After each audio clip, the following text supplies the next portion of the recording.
मी तुझ्या प्रत्येक गोष्टीची केली आहे साठवण.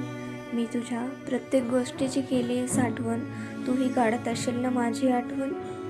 तुझ्या अवतीभोवती फिरत राहिलो, तुझ्या अवतीभोवती फिरत राहिलो. अजूनही मी तुझ्या आठवणी जगतच राहिलो. मला अजूनही समजलं नाही तू मला मित्र समजली या प्रियकर. पण मी तुला बस असंच सांगत राहिलो की तू तुझं आधी ध्येय कर.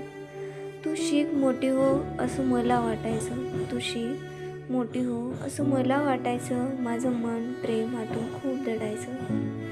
खूप तुला काही सांगायचं होतं आतून. खूप तुला काही सांगायचं होतं आतून. भावना खूप होत्या. पण तुला काही करून दाखवायच्या इच्छा त्या वेगळ्याच होत्या. शेवटी कॉलेज संपलं, तुझं लग्न जमलं. पण खरंच गं माझं मन तुझ्यातच रमलं. माझं मन तुझ्यातच रमलं.